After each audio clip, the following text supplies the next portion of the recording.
Hi, this is Donna from Clever Crafting. Thanks for joining me today. So today we're actually starting with a standard A6 size piece of card. So this is literally an A4 piece of card cut into 4 pieces. Now I use the J Burrows card stock from Officeworks. I'll put a link below, the 250 GSM. It's quite a light card, but it's really good for blending and it's really good for putting on as your top layer. So my whole object today is to make a card that looks like it is dimensional or that it's layered, but it won't be. Well, not totally anyway.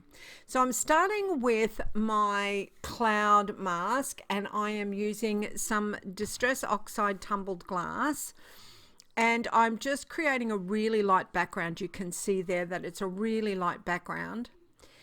Here I've decided I just want to position my feathers. So I'm going to have 2 feathers on this and I'm going to mask. So one looks at the front, looks like it's at the front, and one is at the back. So I'm pretty happy with where that is positioned. Now I'm not actually doing anything here. I'm just positioning them and working out where I want to put my birds. So I'm using a stencil with a finger dauber and I made the birds. I used pumice stone Distress Oxide for that one. So here I am, I'm just stamping the feather. This is the feather that I want to appear on the top. So it actually won't be on the top, it'll just look like it's layered and that it's on the top. So I'm just putting some Versamark ink on that. Versafine, I beg your pardon, the black Versafine ink, the Onyx Black. And giving that a nice press, making sure the ink is transferred. And I am going to heat emboss it. So I'm just using some clear embossing powder. The Versafine is actually a pigment ink, so it sits on top, stays wet long enough for us to put some embossing powder on, and just heating it up, it gives you that glorious black. Just such a beautiful color. Anyway, I don't know that black's a color actually. Anyway, let's not digress because this is a quick one today. So made sure that that was all nice and set. So now I've put it back in my stamping platform and I'm positioning my second feather where I want it to be. Now remembering that I want this feather to look like it's at the back. So the very best way to do that is to mask. The only way to do that actually is to mask my first feather. Now in this particular kit, it comes with the masks that match the stamps. So I'm using the reusable mask that came in the kit and placing that over the top of the feather that I have already stamped. I'm just going to use a little bit of, this is just like mint tape that I'm putting on this here to keep it in place, but in an area that I won't be stamping. Once again, I'm going to use my Versafine Onyx Black ink and I am just going to stamp over that. Now, this is all I'm doing is stamping. Nothing hard about this, and all it's going to do is just put the ink on the part that I want, not over the feather that's currently there. So you'll see what I mean in a moment because we'll have a closer look at it. Once again, because I heat embossed the first one, I'm going to heat emboss the second one. I didn't actually use my, embossing bag, the Embossing Magic, for that one because, I'm using clear embossing powder. So, okay, and I used it for the first one. I'm just putting this like post-it tape around my stencil. So this stencil also comes in the kit. And I just used a finger dauber and cracked pistachio to color in my feather rather than do it manually. You can do it manually. You can do it with, some alcohol markers or whatever. And you can see there that we've got that feather on and colored beautifully. So now I'm putting the mask back in place on the first one. I'm going to use the stencil and position this over the second feather, which is behind, and once that's in position, I'm going to use my finger dauber again and I'm going to use some Distress Oxide mustard seed ink to color it in.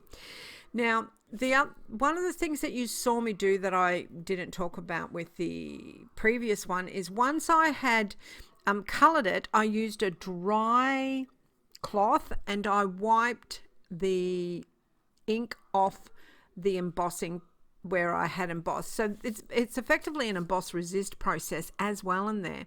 So, but this time I forgot.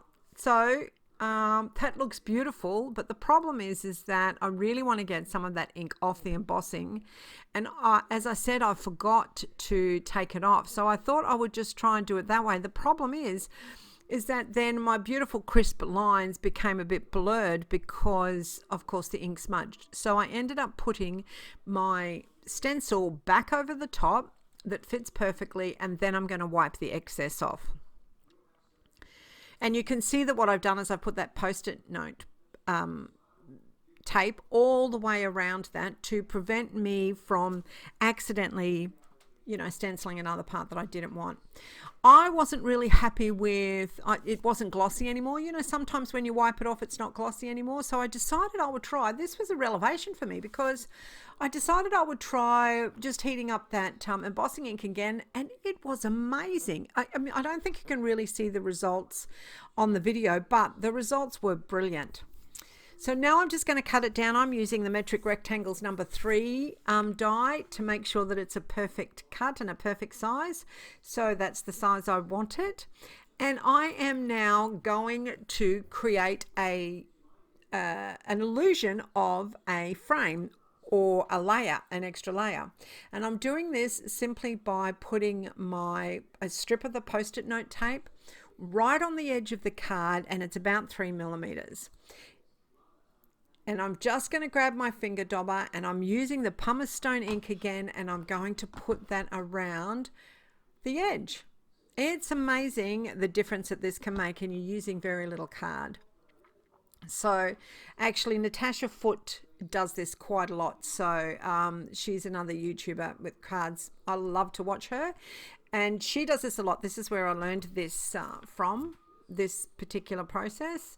So now that I've done the one side, I'm just using exactly the same piece of post-it note tape, and I am popping it on the other side and pressing that down, making sure that that's quite firmly pressed down so it doesn't leak or get underneath. And I'm putting some of that pumice stone ink, Distress Oxide, on the other side.